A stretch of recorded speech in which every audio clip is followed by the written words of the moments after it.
Dalam sebuah hadis, Rasulullah sallallahu alaihi wasallam berdoa, Allahumma inni as'aluka al-huda wat-tuqa wal-afafa wal-ghina. Maksudnya, ya Allah, sesungguhnya aku memohon kepadamu petunjuk, takwa, pemeliharaan diri dan kekayaan hati. Hadis riwayat Muslim. أمسينا وأمسى الملك لله والحمد لله لا إله إلا الله وحده لا شريك له له الملك وله الحمد وهو على كل شيء قدير. رب أسألك خير ما في هذه الليلة وخير ما بعدها، وأعوذ بك من شر ما في هذه الليلة وشر ما بعدها. رب أعوذ بك من الكسل وسوء الكبر. رب أعوذ بك من عذاب في النار وعذاب في القبر. Kami dan seluruh kerajaan memasuki waktu petang karena Allah. Segala puji bagi Allah. Tiada sesembahan yang berhak disembah melainkan Allah semata. Tiada sekutu baginya. Semua kerajaan hanya miliknya dan segala pujian hanya untuknya. Dia maha berkuasa atas segala sesuatu. Wahai Tuhanku, aku memohon kebaikan yang ada di hari ini dan setelahnya. Sebaliknya aku memohon perlindungan dari keburukan yang ada di hari ini dan setelahnya. Wahai Tuhanku, aku berlindung kepadamu dari kemalasan dan buruknya umur tua. Wahai Tuhanku, aku berlindung kepadamu dari azab neraka dan azab kubur.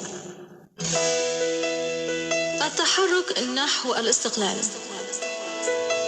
التوجهات المتحررة وحركات الاستقلال في ماليزيا بدأت تتبلور أفكارها بشكل واضح مع بدايات القرن العشرين، حيث طالبت باستقلال البلاد نهائيا وإنهاء أي هيمنة للاحتلال البريطاني. ورغم الجهود الكبيرة التي بذلها الماليزيون نحو الدفع ببريطانيا إلى دخول المفاوضات الاستقلال، إلا أن ذلك لم يتحقق إلا بعد تراجع نفوذ بريطانيا مع نهاية الحرب العالمية الثانية وتنامي الحركة القومية الملايوية بشكل كبير. رئيس الوزراء الأول في تاريخ ماليزيا تونكو عبد الرحمن بوترا كان هو من ضمن أبرز القادة والسياسيين في ماليزيا، والذي توجه إلى العاصمة البريطانية لندن لقيادة المفاوضات مع بريطانيا من أجل الاستقلال.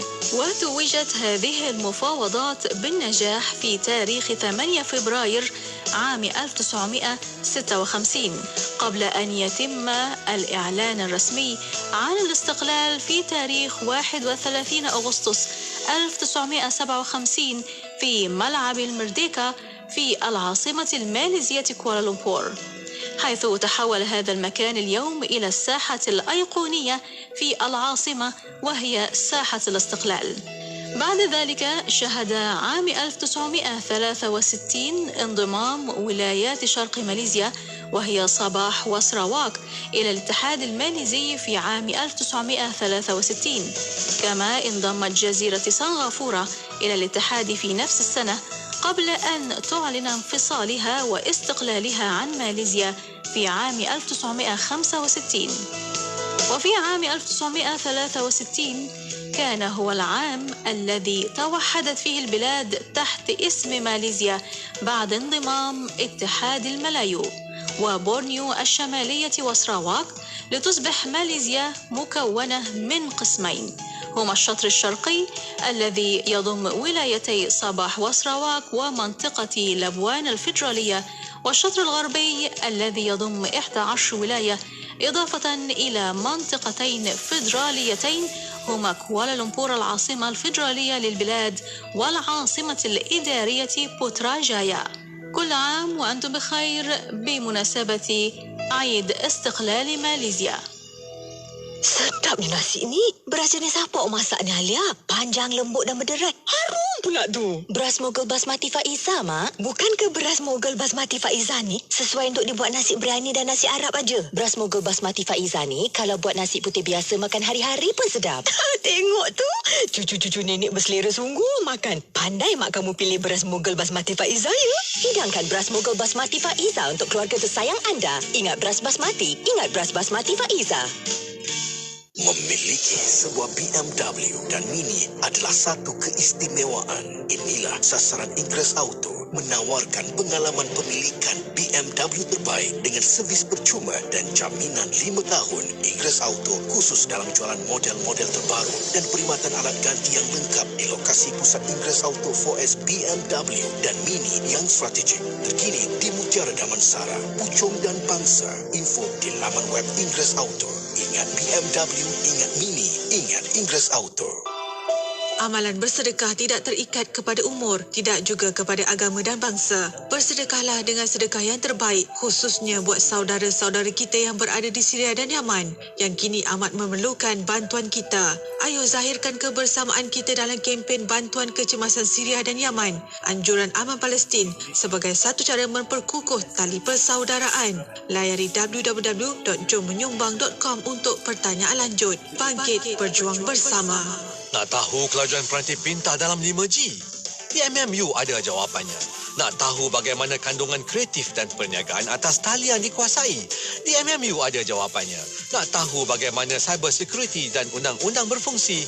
Di MMU ada jawapannya. Semua itu dan banyak lagi ada di Multimedia University kerana MMU ialah anda menerajui masa hadapan digital. Layari mmu.edu.my.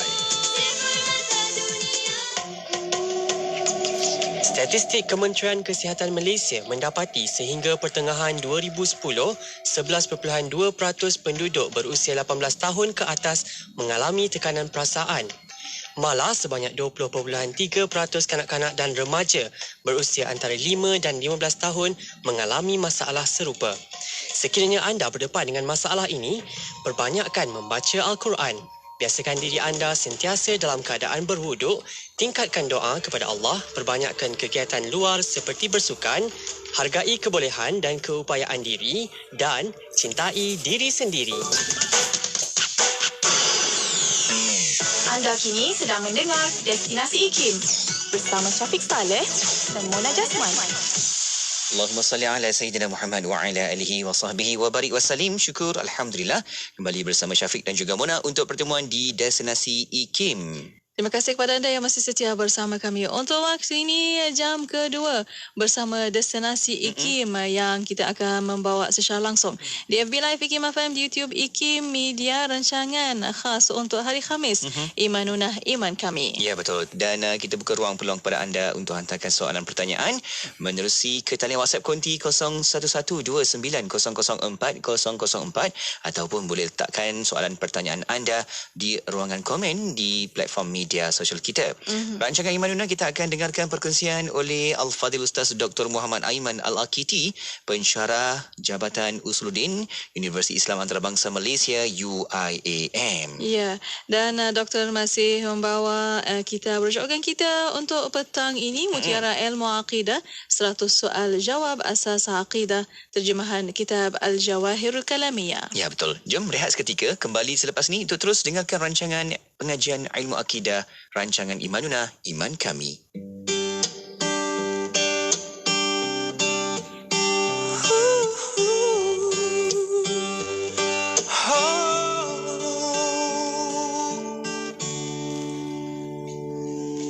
Kita pernah bersama menempuh ona dan duka, tidak pernah putus asa walau dugaan datang melanda. Kau pernah bertanya bila cahaya akan tiba, ku berkata bersabarlah, serahkan saja pada Yang Esa. Bila masanya menjelma, kebahagiaan akan tiba. Namun tidak mungkin ku lupa kenangan indah kita bersama, menempuh onak cabaran dan liku hidup yang panjang. Tidak mungkin hidup ini sepi selagi ku masih di sini.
Dan liku hidup yang panjang.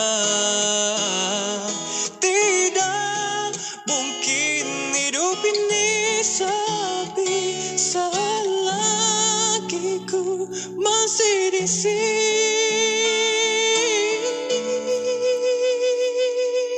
Kini terungkai sudah kisah hidup kita,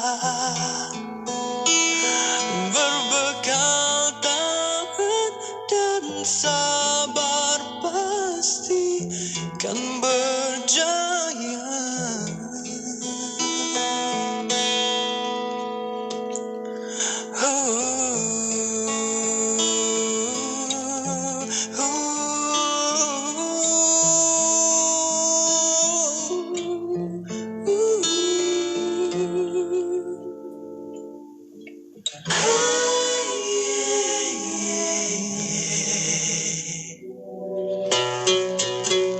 Seseorang yang memiliki iman walau sebutir dan tidak ada baginya amalan, nescaya ia akan menyelamatkan seseorang itu daripada kekal dalam api neraka. Mungkin ia disiksa oleh Allah Subhanahu wa taala pada waktu yang tertentu, dan setelah itu Allah Subhanahu wa taala mengampunkannya dan memasukkannya ke dalam syurga. Mari menghayati pengajian ilmu akidah bersama Ustaz Dr. Aiman Al-Akiti pada setiap hari Khamis jam 5.10 petang. Semestinya di IKIM, Inspirasi Inforia Islami. Lahad Datu 107.3 FM. Bismillahirrahmanirrahim. Alhamdulillahirrabbilalamin. Wassalatu wassalamu ala asyrafil anbiya wal mursalin. Sayyidina Muhammad wa ala alihi wa sahbihi ajma'in. Assalamualaikum warahmatullahi ta'ala wabarakatuh kepada para pendengar yang masih setia bersama kami di Radio Institut Kefahaman Islam Malaysia. Radio IKIM, Alhamdulillah untuk waktu ini masih bersama Destinasi IKIM. Bersama saya Mona Jasman dan juga Syafiq Saleh. Ya, syukur. Alhamdulillah. Kita nak teruskan lagi pengajian kuliah kita di petang ini. Kita nak bersama dalam rancangan Imanuna Iman Kami. Dan kita nak juga jemput anda terus sahaja ke Facebook Live IKIM FM dan juga ke YouTube IKIM Media sebab kita bersama langsung juga di situ. Ya, insya-Allah.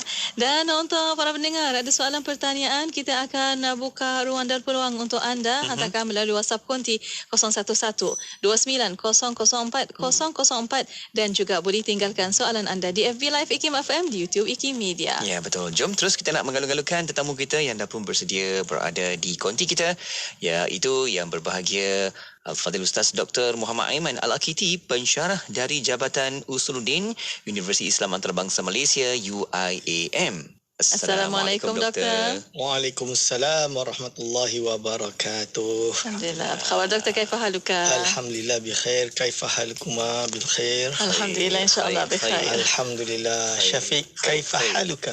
Ya Syafiq. Khair. Tamam. Ada jawapan lain? Ha. Alama yuram. Alama yuram. InsyaAllah. Okey. Boleh tambah vocab sikit. Kamus Imanuna. Alhamdulillah. Terima kasih doktor. Masih lagi luangkan masa bersama kita doktor. Kita nak belajar lagi pengajian ilmu akidah pada petang ini. Dan Mona, kita nak juga bawakan kitab rujukan kita. Ya, betul. Kita ada kitab Mutiara Ilmu Akidah, 100 soal jawab asas akidah, terjemahan kitab Al-Jawahirul Kalamiyah. Ya, betul. Jom kita nak teruskan dengan tajuk kita hari ini yang dah pun kita siap sedia Mona, iaitu perjalanan hidup baginda Nabi Muhammad sallallahu alaihi wasallam. Ya, betul itu. Dan untuk waktu ini sebagai mukadimah, silakan doktor. Ya. Bismillahirrahmanirrahim. Alhamdulillahirabbil alamin. Assalatu wassalamu ala asyrafil anbiya'i wal mursalin wa ala alihi wa ashabihi ajma'in. ولا حول ولا قوة إلا بالله العلي العظيم اللهم لا سهل إلا ما جعلته سهلا وأنت تجعل الحزن إذا شئت سهلا رب اشرح لي صدري ويسر لي أمري واحلل عقدة من لساني يفقهوا قولي أما بعد. Amin. Kepada yang terhormat Datin Mona, kepada saudara Syafiq, kepada segenap ahli akademik di Institut Kefahaman Islam Malaysia, kepada segenap para hadirin wal hadirat hafizakumullah yang berada di luar sana yang sentiasa bersama kami di rancangan Imanuna pada petang Khamis 5.15 petang. Hadirin wal hadirat hafizakumullah, pada petang hari ini kita akan meneruskan pengajian kita dengan kitab Mutiara Ilmu Akidah Al-Jawahir Al-Kalamiyah dengan muka surat 82, tuan-tuan dan puan-puan, hadirin wal hadirat hafizakumullah. Judulnya adalah Perjalanan Hidup Baginda Nabi Muhammad sallallahu alaihi wasallam. Kerana apa? Pada minggu lepas kita dah bahas tentang mukjizat baginda Nabi Muhammad sallallahu alaihi wasallam. Kita juga membahas tentang bagaimana kenapa Nabi Muhammad SAW adalah nabi yang terakhir, khatamul anbiya wal mursalin. Maka pada hari ini kita akan berjalan dan mengenal sedikit perjalanan hidup baginda sallallahu alaihi wasallam. Maka di sini kita baca sedikit petikan daripada kitab ini. Bismillahirrahmanirrahim. Qala mu'allif rahimahullah wa nafa'ana bihi wa bi ulumihi amin. Su'alun. Kaifa kanat siratu nabiyina sallallahu alaihi wasallam? Pertanyaan dia, soalan, bagaimanakah perjalanan hidup Nabi kita Muhammad sallallahu alaihi wasallam? Jadi sirah ni boleh diibaratkan terjemahan bagi perjalanan hidup. Sebab dia dari perkataan sair. Sair tu jalan lah lebih kurang. Sara kan. Sara tu fi'il madhi dia. Yasiru. Jadi dia menunjukkan erti bagaimana sejarah. Secara ringkas lah. Kita kata macam tu. Lalu disebut di sini, dijawab oleh mu'alif rahimahullah atau pengarang kitab ini. Qad waqa'al ijma'u wal ittifaqu ala anna siratan nabiyina sallallahu alaihi wasallam ahsana siyari ala al-itlaq wa qad aqarra bi husniha al-kuffar wa kaifa la wa hiya kasyamsi fi rabi'atin nahar. Yang maksudnya telah terjadi ijma'. Ijma' ni kesepakatan lah. Dan kesepakatan iaitu ittifaq. Bahasa Arab dia ittifaq. Jadi ijma' ni konsensus. Bahasa Melayu dia ijma' lah kot. Kesepakatan konsensus. Ittifaq ini seperti kesepakatan tapi dia bawah sikit dari ijma'. So ini digabungkan dua-dua. Jadi lebih kurang benda ni yang benda orang sepakat lah. Tak ada yang pertikaikan lah. Lebih kurang macam tu. Umat Islam bahawa sesungguhnya perjalanan hidup Nabi kita Muhammad sallallahu alaihi wasallam adalah sebaik-baik perjalanan secara mutlak. Jadi kita sebagai umat Islam dah jadi konsensus, sama ada umat, konsensus ulama, konsensus para sahabat, semuanya sepakat bahawa siratin Nabi SAW afdal sirah. Nah, ni afdal siyar ni, terbaik. Tidak ada yang lebih baik daripada baginda SAW. Ialah dia kan afdalu khalqillah, sebaik-baik makhluk, tuan-tuan dan puan-puan. Secara mutlak. Bahkan orang kafir sendiri pun mengakuinya. Memang betul, tuan-tuan dan puan-puan. Hatta orang kafir pun mengakui Nabi Muhammad SAW adalah seorang insan yang melalui perjalanan hidup yang panjang dan berjasa dalam dunia ini. Dan mereka mengakui walaupun mereka tidak beriman, tapi at least recognition tu ada. Ini. Hatta orientalis musuh Islam sekalipun, diorang sedar dan diorang tahu. Ini. Diorang tahu. So baginda SAW ini adalah insan yang tak boleh kita nak ketepikan. Tak boleh. Yelah kita umat Islam of course tidak, tapi I mean manusia. History of the man, world akan kenal sosok Nabi Muhammad SAW. Lalu bagaimana tidak, sedangkan perjalanan hidup Nabi itu seperti matahari di waktu siang. Jadi tidak ada di kalangan mana-mana manusia hari ini, sama ada Islam ataupun yang bukan Islam, sama ada yang mukmin atau yang kafir, sama ada orang awam ataupun ahli ilmuwan, semuanya tahu dan sepakat kewujudan Nabi Muhammad SAW. Kesan daripada apa yang dibawa oleh baginda itu wujud sampai hari ini. Sunnah-sunnah baginda ada yang mutawatir. Mutawatir means khabar dia itu sampai kepada kita dalam keadaan pasti, yang tidak mungkin ada orang cukup untuk bersepakat untuk mendustakannya. Tak dapat. Kerana apa? Dia jumlah yang meriwayatkan dia terlalu banyak. Ibarat dia macam ni lah. Ada orang kat Malaysia ni dia tak pernah pergi Mekah. Tak pernah pergi Mekah. Lepas tu dia tiba-tiba nak keluarkan satu teori Kaabah tak wujud. Contoh. Lalu nanti apa yang terjadi? Orang kata ni orang gila lah. Memang banyak orang dah pergi. Dia kata aku tak nampak. Aku tak pergi lagi, aku tak dapat, aku tak percaya lah. Itu kau tak pergi, saya bersuruh. Kan? Sebab tu kau tanya, cuba kau pergi. Nanti kau dapat lah. Contoh dia. Baginda SAW, kisahnya diriwayatkan. Diceritakan kewujudannya. His existence. Macam mana dia membawa umat Islam, yakni umat sebelum baginda, kepada jalan kebenaran. Dakwah dia. Itu jelas tidak boleh diingkari. Ini dia tuan-tuan dan puan-puan, hadirin wal hadirat, hafizakumullah. Lalu diteruskan di sini, iaitu waqad dzakara ahlus sayri atau siyari annahu sallallahu alaihi wasallam kana asyrafan nasi nisbatan wa a'lahum hasaban. Iaitu para sejarawan telah menyebutkan bahawa sesungguhnya Nabi Muhammad sallallahu alaihi wasallam itu merupakan manusia yang paling mulia nasab keturunannya. Kerana kita dah belajar dalam akidah sebelum-sebelum ni juga, termasuk 4 tahun yang lalu, waktu kita menghatamkan kitab Akidah Ahli Iman, iaitu syarat kenabian, nasabnya tidak ada daripada nasab yang merupakan anak tidak sah taraf. Tidak ada. Semuanya suci. Kerana kemuliaannya memang diangkat oleh Allah Subhanahu Wa Taala. Ini maka baginda SAW juga begitu. Mulia nasab dia. Keturunannya, dan paling tinggi kedudukannya. Jadi derajatnya paling tinggi. Tapi insya-Allah kita akan sambung setelah ini insya-Allah. Ya, insya-Allah. Terima kasih doktor. Dan untuk waktu ini kita berehat seketika. Kita akan kembali selepas ini untuk anda. Terus setia bersama kami hanya di Destinasi IKIM. A'udzu billahi minasy syaithanir rajim. فكيف إذا جئنا من كل أمة بشهيد وجئنا بك على هؤلاء شهيدا.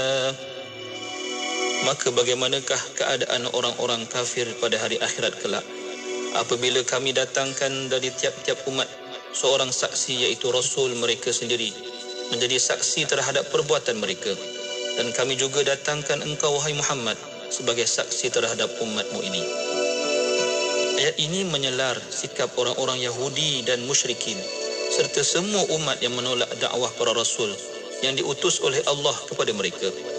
Alangkah peliknya sikap mereka itu, sedangkan nanti di hari akhirat, hari yang tiada saksi melainkan saksi pendakwaan di hadapan Allah Subhanahu wa taala sebagai ahkamul hakimin, para rasul akan bersaksi bahawa mereka telah menjalankan tugas mereka, telah menyampaikan risalah Allah kepada umat masing-masing agar menyembah Allah Subhanahu wa taala dan meninggalkan syirik.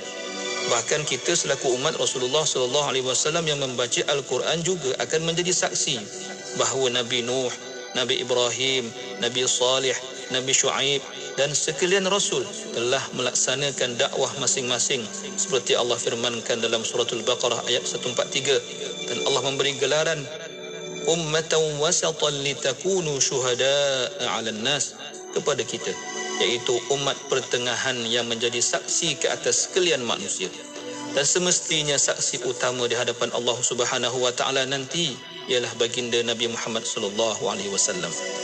Baginda akan menjadi saksi terhadap umatnya yang mengingkari ajaran dan risalah yang dibawanya, bahkan akan menjadi saksi ke atas semua umat yang terdahulu. Untuk itu, jangan sekali-kali kita beranggapan bahawa apa yang dibawa oleh Rasulullah sallallahu alaihi wasallam itu tidak sepenting atau seutama sebagaimana Al-Quran, lalu kita seolah-olah meremehkan As-Sunnah, sedangkan kedua-duanya adalah wahyu daripada Allah Subhanahu wa taala. Ada satu lagi nilai oleh orang-orang Jepun, Kaizen, continuous improvement. Aku boleh kata peningkatan prestasi secara berterusan. Kita ni kalau kita dah berjaya, kita sudah tidak membuat peningkatan, dan kita akan repeat atau mengulangi sesuatu pencapaian itu bertahun-tahun sampailah pencapaian itu tidak lagi relevan. Ini menjadi masalah. Orang Jepun umpamanya dia tak kira, akan terus meningkatkan apa saja yang dibuat dari masa ke semasa untuk terus meningkatkan kualiti sesuatu barangan atau perkhidmatan. Jadi kita tidak ada ni nilai Kaizen ni. Saya rasa nilai Islam perlu dipupuk di kalangan umat Islam. 1 jam setiap hari membangun motivasi diri. Dengarkan alunan ayat suci Al-Quran, zikir serta selawat yang menenangkan dan seruan azan dalam Renungan Hikmah setiap hari 7 hingga 8 malam di IKIM, Inspirasi Inforia Islami. Lembah Kelang 91.5 FM. Bismillah, alhamdulillah, wassalatu wassalamu ala rasulillah. Alhamdulillah, masih bersama Destinasi IKIM pada waktu ini untuk rancangan Imanuna Iman Kami. Ya, betul. Kita sedang bersama juga dengan tetamu kita, Al-Fadhil Ustaz Dr. Muhammad Aiman Al-Akiti, merupakan pensyarah dari UIAM, dan kita nak teruskan lagi dengan tajuk kita, Muna. Ya, betul. Tajuk kita untuk petang ini, perjalanan hidup baginda Nabi Muhammad sallallahu alaihi wasallam. Silakan, Doktor. Bismillahirrahmanirrahim. Mu'alif berkata, baginda sering menyambung tali silaturahim. Ini, baginda SAW ketika di Mekah, walaupun dengan pakciknya yang memusuhinya, baginda masih menghormati dia. Menghormati yang lebih tua. Misalnya, dengan musuh ni, menghormati. Menyambung silaturahim. Dan of course, baginda SAW sentiasa berdoa kepada Allah SWT agar mereka diberikan hidayah. Tapi kita tahu hidayah itu adalah ketentuan Allah Subhanahu Wa Taala. Jadi ada yang diharap atau baginda SAW harap mendapat hidayah tapi tidak diberikan. Maksudnya tidak ditakdirkan dan dia tidak beriman. Ini lalu disebut sini, dan menolong orang yang sedang dalam kesulitan, kesusahan. Jadi baginda SAW sentiasa menolong para sahabatnya. Jadi kalau kita baca dalam kitab Syama'il, kitab hadis, baginda SAW apabila diminta sesuatu tak pernah menolak selagi dia ada benda tu. Selagi dia ada, tak pernah menolak. Ini contoh dia. Sangat tabah menghadapi penderitaan. Baginda SAW bagaimana diuji dengan siksaan, boykot contoh di pulau. Di boykot. Nak beli barang tak boleh. Nak jual barang tak ada orang beli. Maksudnya umat Islam ketika di Mekah kan pernah kena boykot. Beberapa tahun.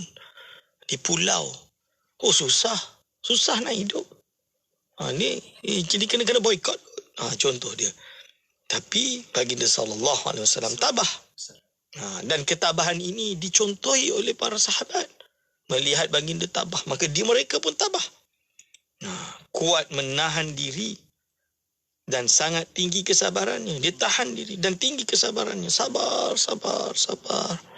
Istighfar, sabar. Ini kita diuji sikit, Syafiq. Dah lari dah. Dihina sikit dah nangis dah. Dia apa sikit dah teruk dah. Betul? Baginda SAW tak ada masalah. Ini tabah. Macam mana kita nak ada memiliki kesabaran macam baginda SAW, susah. Tapi kita dituntut untuk mencontohi baginda SAW. Ni dipanggil uswatun hasanah. Lalu disebut di sini, kebiasaannya ialah memaafkan dan mengampunkan orang lain. Kita kadang-kadang dah jelas salah pun kita tak nak mengaku salah je. Ini tak nak mengaku salah. Nak mengaku salah tu berat. Baginda SAW. Jadi kalau ni tak salah pun minta maaf. Ini macam mana? Kita ni berani tak? Kita ni tak salah pun nak minta maaf. Ini. Okay, lalu diteruskan memiliki belas kasihan dan kasih sayang kepada orang lain. Tidak menilai, tidak membilang nama, tidak membilang bangsa ataupun agama. Agama pun, ya. Nabi Muhammad SAW terkenal ada budak Yahudi. Dia ada budak tu maksud dia ghulam. Ghulam ni macam budak kecil. Bukanlah kecil sangat, tapi budak lah yang disuruh-suruh. Diupah lah kalau suruh kan upahan dia.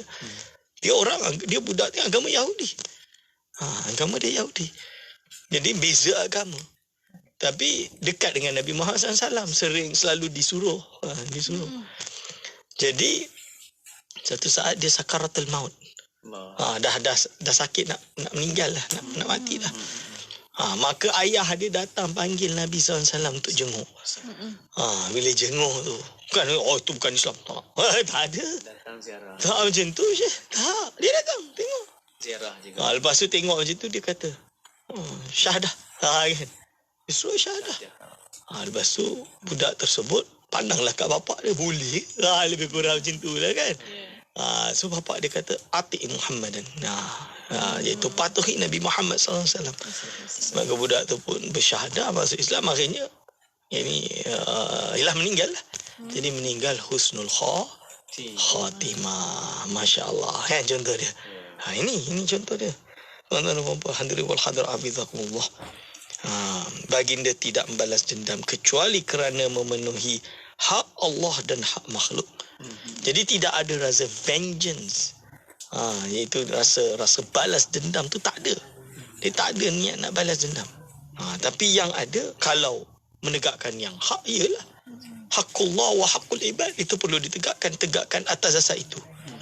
Bukan hari ni, zaman sekarang ni. Ini dulu pernah buat macam ni kat aku. Jom kita nak malukan dia lah. Vengeance, dendam, simpan. Dulu dah kena macam ni, okey, nak balas lah. Macam ni. Itu vengeance. Tepuk dada tanya selera lah. Kita tak tahu hati masing-masing. Kan? Hati semua orang tu dia seorang je tahu. Kita tak boleh nak tuduh, nak kata fulan bin fulan dendam dan lain. Tak boleh. Tapi kita sedar-sedar lah sikit. Kan? Ada ke nak rasa macam tu? Ni. Jadi baginda lebih banyak diam daripada berbicara. Ini dia kata silence is golden kan kadang-kadang.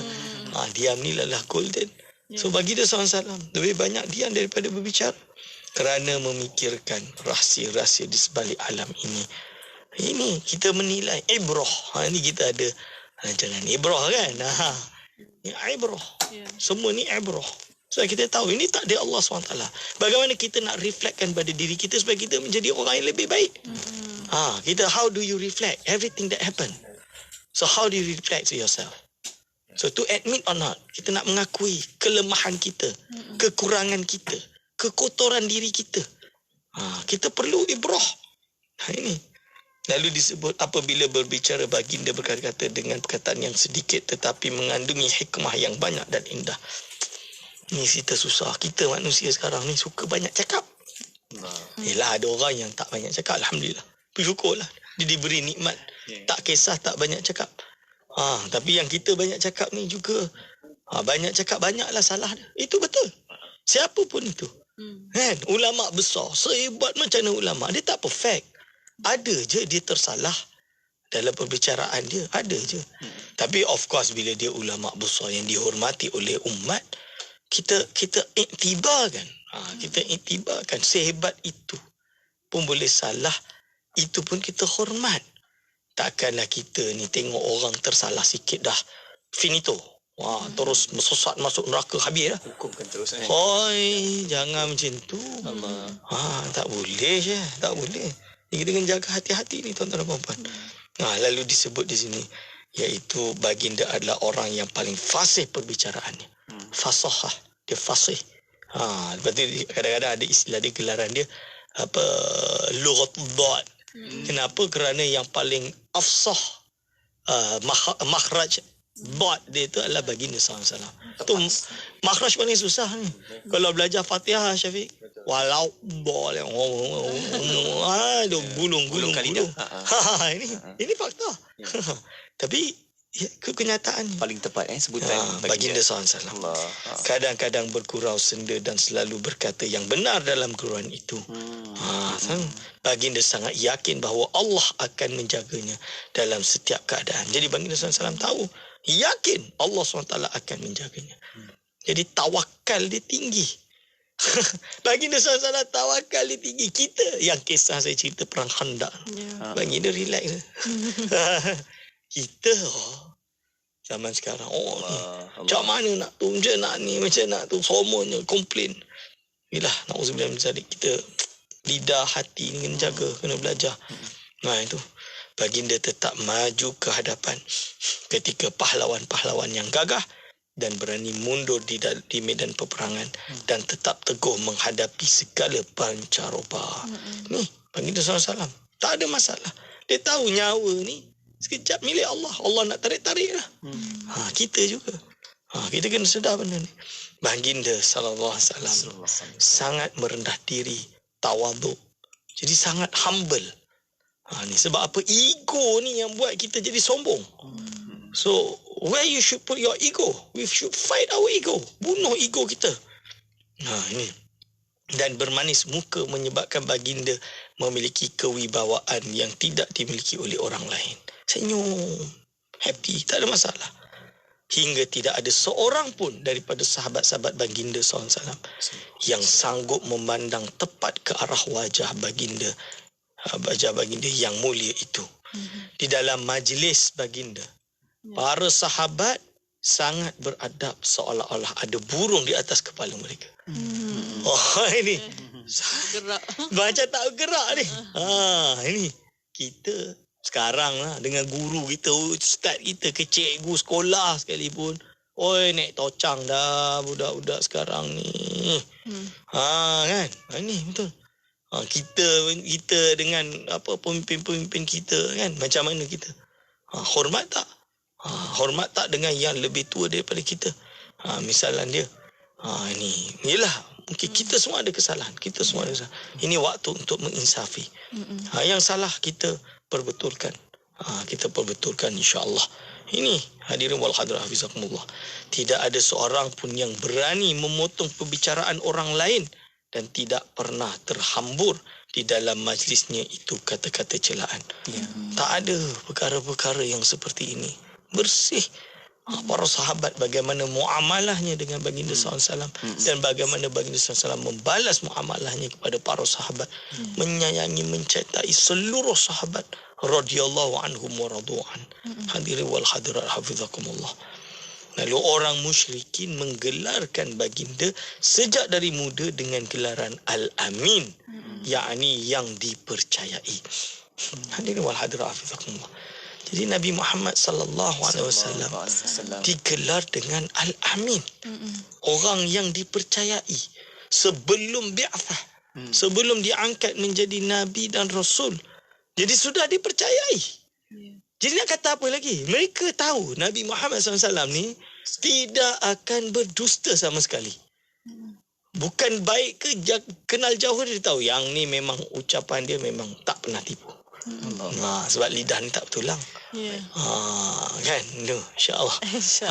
InsyaAllah kita akan sambung lagi setelah ini. Iya, insyaAllah. Alhamdulillah. Terima kasih doktor atas pencerahan. Dan untuk waktu ini doktor dan para pendengar, kita berehat sekali lagi. Kita akan kembali selepas ini. Untuk anda terus setia bersama kami hanya di Destinasi IKIM. Sering kita terlepas pandang ya. Apa yang kita terlepas pandang bahawa bila kita telah menunaikan haji, kita kata dah sudahlah. Sedangkan sepatutnya setiap masa kita berdoa pada Allah bagi orang yang telah menunaikan haji agar berdoa pada Allah, ya Allah, terimalah amal ibadah yang kami lakukan dalam ibadah haji dulu itu ya Allah. Walaupun mungkin dia pada 10 tahun yang lampau, mungkin ada orang pergi 20 tahun yang lampau, tetapi tanpa henti dia kena minta pada Allah, minta lagi pada Allah. Kenapa semua yang dikasih sekalian? Sebab Nabi menyebutkan bagi haji yang Allah terima tidak ada baginya ganjaran melainkan syurga Allah. Sebab syurga ni Masya Allah kita rasa benda yang tertinggi, tetapi sebenarnya benda yang terendah daripada bawah sayang dan redha Allah Subhanahu wa taala. Orang mengerjakan haji, dia disayangi oleh Allah, diangkat oleh Allah, dijaga oleh Allah. Jadi kalau kita dah pernah mengerjakan haji, jangan kita kata saya dah bagi 10 tahun, punya tahun ni tak ada kena-mengena. Jangan pernah berhenti berdoa agar amal kita itu diterima oleh Allah. Radio IKIM membawa kepada anda lagu-lagu nasyid terbaik. Aku hanya tetap untukmu, biarkan cintaku hanya kekal di mana hati tak tergoda, telah terhias seri warna.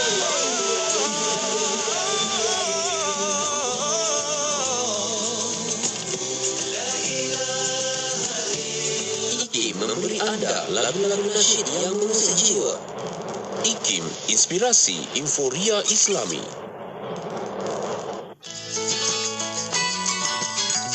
Pernah sekali para sahabat yang tidak bekerja bertanya kepada Rasulullah, mengkhabarkan tentang mereka selalu dikalahkan oleh orang-orang yang bekerja, yang berniaga. Lalu Nabi ajarkan kepada mereka zikir subhanallah 33 kali, alhamdulillah 33 kali, tahmid, takbir, dan disudahi dengan la ilaha illallah wahdahu la syarikalah lahul mulku lahul hamdu yuhyi wa yumiitu wa huwa ala kulli syai'in qadir.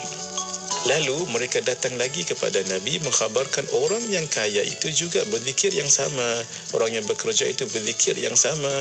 Lalu Nabi SAW mengatakan itulah dia kelebihan yang Allah bagikan kepada orang kaya yang bekerja, orang kaya yang menginfakkan hartanya di jalan Allah. Kerana itu hadirin, bagaimana untuk kita berzakat? Zakat itu dituntut. Kalau tidak punyai harta, ternyata orang yang bekerja dan punyai lebihan harta itu untuk dizakatkan, mereka mendapat kemuliaan. Mereka itu akan mengatasi orang-orang yang tidak bekerja kerana mereka tidak boleh memiliki harta untuk dizakatkan. Ikuti laman IKIM, Inspirasi Euforia Islami. Alhamdulillah, kembali bersama Syafiq dan juga Mona untuk pertemuan di Destinasi IKIM. Kita berada menerusi rancangan Imanuna Iman Kami, pengajian ilmu akidah. Ya, Alhamdulillah. Dan masih bersama untuk waktu ini yang berusaha Dr. Aiman Al-Akiti, pensyarah Jabatan Usuluddin Universiti Islam Antarabangsa Malaysia UIAM. Dan kita nak teruskan lagi tajuk perbincangan kita iaitu perjalanan hidup baginda Nabi Muhammad sallallahu alaihi wasallam. Silakan doktor. Bismillahirrahmanirrahim. Dan setelah baginda menyampaikan dakwah kenabiannya itu, musuh-musuhnya tidak menemui di manakah ruang untuk mencaci maki baginda walaupun mereka ini sangat benci kepadanya. Ini terbukti. Nak kata dia penipu, berdusta, tak. Semuanya fakta. Nak kata Quran itu adalah buatan Nabi Muhammad SAW, kan itu salah satu tuduhan. Terbukti tak. It's not man-made. Divine. It's divine. So ini terbukti. Jadi tak dapat. Mereka tak dapat. Tak ada bukti. Dan tidak mendapatkan alasan untuk memburuk-burukkannya. Tak dapat. Baginda mengajarkan hikmah dan hukum hakam kepada manusia. Justru baginda SAW mengajarkan hukum hakam. Biar kita tahu hidup dalam keadaan peraturan. Ada undang-undang. Zaman jahiliah jangan cakap lah. Siapa yang jadi bos Quraisy Mekah ni, boleh buat suka hati. Harga pakai. Harga ni RM10. Contohnya 10 dinar ke contoh dia. Tak nak 5 je. Boleh macam tu. Mentang-mentang dia besar. Itu zaman dulu tu. Baginda SAW datang. Tidak nilai. Orang jual letak harga, tak nak beli tak payahlah. Tak mampu nak beli tak payahlah. Ini diatur oleh baginda SAW. Ini. Baginda mengajarkan hikmah dan hukum hakam kepada manusia serta mengajak mereka menuju jalan ke syurga. Mengajak mereka menuju jalan ke syurga Allah SWT. Orang yang mengikutinya menjadi sempurna ilmu dan amal mereka. Sempurna ilmu dan amal. Sedangkan orang yang tidak mahu mengikutinya tidak memperoleh kelebihan-kelebihan tersebut. Mereka mendapatkan siksaan yang perih di akhirat kelak. Di kalangan orang-orang yang tidak beriman dengan baginda SAW. Dan Allah telah mengangkat agama baginda melebihi semua agama lain dan mengekalkan sebutan baginda yang mulia dalam lisan orang yang mengikuti ataupun memusuhinya sepanjang zaman. Jadi kisah Nabi Muhammad SAW ini hadir. Wujud di dalam berbagai teks ditulis oleh semua orang. Tak kisah yang pro dan yang kontra, semua akan menyebut Nabi Muhammad SAW. Bagaimana kitab-kitab sirah, kisah perjalanan itu ada. Dan sesiapa yang mentelaah buku-buku sirah perjalanan hidup baginda yang memiliki akhlak yang mulia dan agung, nescaya akan mengetahui bahawa sesungguhnya baginda itu adalah semulia-mulia makhluk secara zahir dan batin. Sebab itu kita dituntut untuk mempelajari, membaca, mengkaji ilmu sirah. So kita akan tahu di mana sisi pandang atau di mana ciri-ciri keagungan Nabi Muhammad SAW. Dari segi akhlaknya maupun zahirnya, iaitu ciptaannya, fiziknya. Tu Imam Tirmizi karang kita Asy-Syama'il Al-Muhammadiyah atau Syama'ilun Nabi, yang mana isinya menjelaskan tentang sifat Nabi Muhammad SAW dari segi sifat dan juga fizikal, sikap, bagaimana baginda SAW dan lain-lain. Ini ada di dalam kitab tersebut. Kalau pakai sirah, contoh Syekh Muhammad Said Ramadan Al-Buti, dia ada karang kitab nama dia Fiqhus Sirah. Kalau kita beli kitab tu, kita boleh baca. Saya tak tahu dah terjemah ke belum. Dia kalau bahasa Arab dia adalah. Dan dia menjadi silibus di berbagai tempat termasuk UC Al-Qarawin. UC Al-Qarawin dia punya degree silibus Fiqhus Sirah adalah Syekh Ramadan Al-Buti. Kitab tersebut menceritakan sisi memahami bagaimana sirah baginda SAW itu difahami, difikihkan, difekahkan untuk reflektkan kepada diri kita. Ini kena ada sirah tersebut supaya kita boleh reflect, kita boleh cuba takhalluk dengan apa yang telah diajarkan oleh baginda sallallahu alaihi wasallam. Dari sinilah tuan-tuan dan puan hadirin wal hadirat hafizakumullah, kita yakin dan terima bahawa sebaik-baik manusia, sebaik-baik makhluk Allah SWT adalah Nabi Muhammad sallallahu alaihi Baik, insyaAllah kita buka Q&A insyaAllah. Baik, okey. Kita terus saja untuk dapatkan soalan dan juga pertanyaan menerusi ke talian WhatsApp konti kita. Nombornya 0112900404 dan juga menerusi di ruangan komen di Facebook IKIM FM dan juga di YouTube IKIM Media. Ada dari Jitra bertanya, Doktor, ada yang mengatakan bacaan surah An-Nas sambil berdiri sebelum takbiratul ihram adalah perkara mungkar kerana tidak dilakukan oleh Rasulullah sallallahu alaihi wasallam. Mohon pencerahan, Doktor. Bismillahirrahmanirrahim. Jadi kaedah perkara-perkara seperti ini menurut ulama ahli sunnah wal jamaah seperti Al-Imam An-Nawawi rahimahullah dan juga ulama-ulama lain Syekh Izzuddin bin Abdussalam dan lain-lain, dia simple je. Apabila perkaranya itu baik dan dia tidak merubah perkara yang ibadah mahdoh yang jelas. Contoh dia, subuh 2 rakaat, zuhur 4 rakaat, asar 4 rakaat. Contoh dia tak merubah perkara yang itu. Jadi macam kita berselawat ke, kita membaca ayat, surah ke, Al-Quran ke, maka ia adalah baik. Dan ingat, tarkun Nabi. Jadi apa yang ditinggal oleh Nabi Muhammad sallallahu alaihi wasallam, ia tidak bermakna suatu larangan. Dia tak boleh jadi kerana Nabi meninggalkannya, maksud Nabi tidak melakukannya, itu terus dianggap sebagai suatu perkara yang haram. Tidak. Kerana apa? Bahkan ada seorang ulama besar di Maghribi, nama dia Syekh Abdullah bin Muhammad bin As-Siddiq Al-Ghumari Al-Hasani, dia ada karang kitab Husnul Tafahum Fid Darki Fi Mas'alati Tarki. Lebih kurang macam itulah. Saya lupa nama exactly. Dia punya kitab lebih kurang macam tu. Tapi sempat baca kitab tersebut, menerangkan bahawa kaedah dia, kalau baca ayat Al-Quran, surah An-Nas adalah termasuk suatu ibadah. Ibadah kerana dia Quran.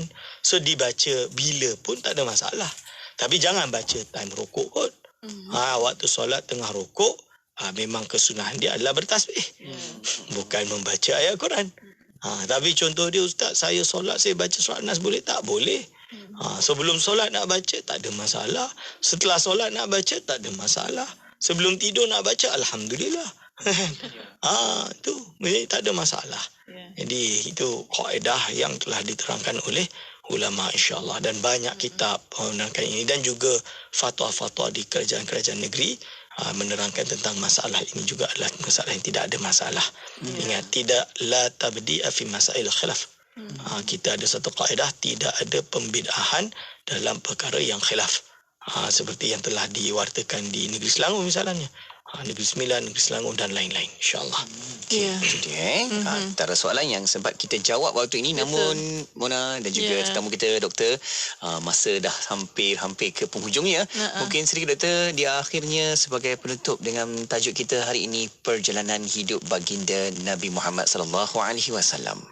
Jadi insya-Allah kesimpulan yang dapat kita simpulkan pada petang hari ini adalah kita umat Islam dianjurkan dan dituntut untuk membaca, mengkaji, mengaji, belajar sirah Nabi Muhammad sallallahu alaihi wasallam agar supaya kita kenal Nabi kita yang mana dia adalah sebaik-baik makhluk Allah Subhanahu taala.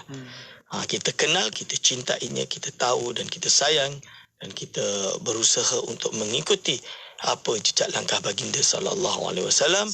InsyaAllah sekian saja daripada saya, daripada pengajian ini pada hari ini. Kita sambung lagi pada minggu hadapan. Aku qauli hadza, astaghfirullah li wa lakum. Alhamdulillah. Di akhirnya kita terima kasih banyak-banyak kepada Dr. Aiman. Jazakallah ana kull khair. InsyaAllah kita akan jumpa lagi. Assalamualaikum.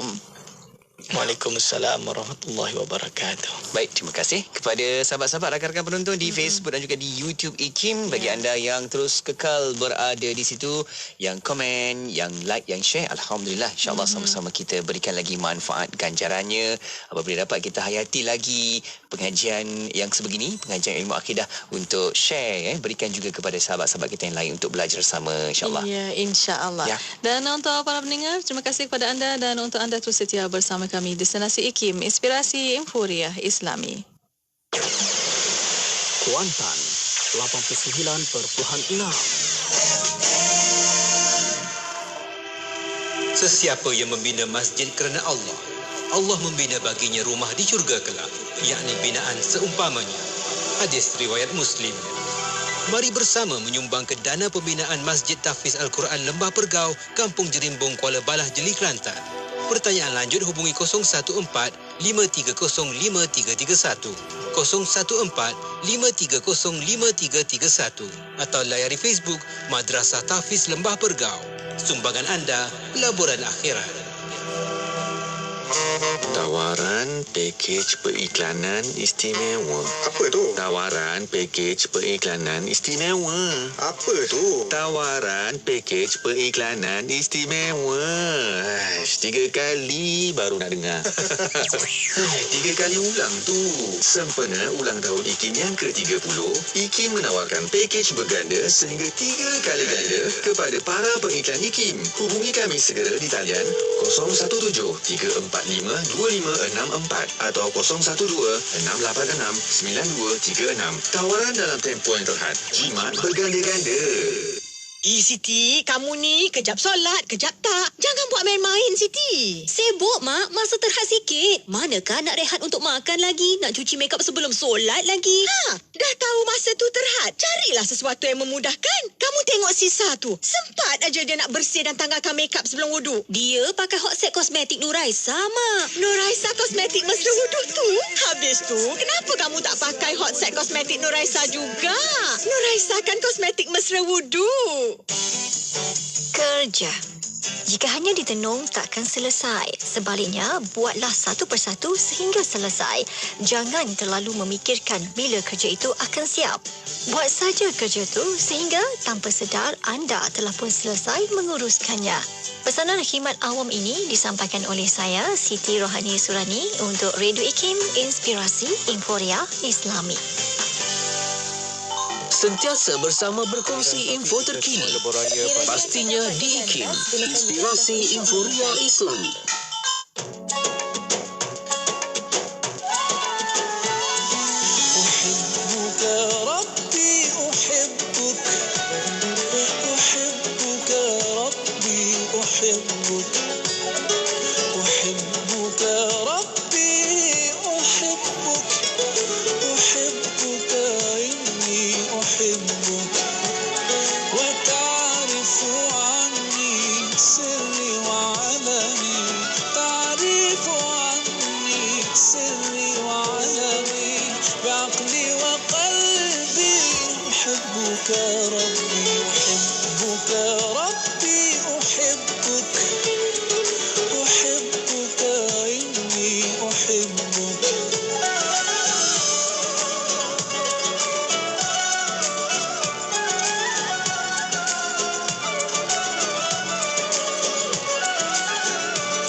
Inspirasi Inforia Islami.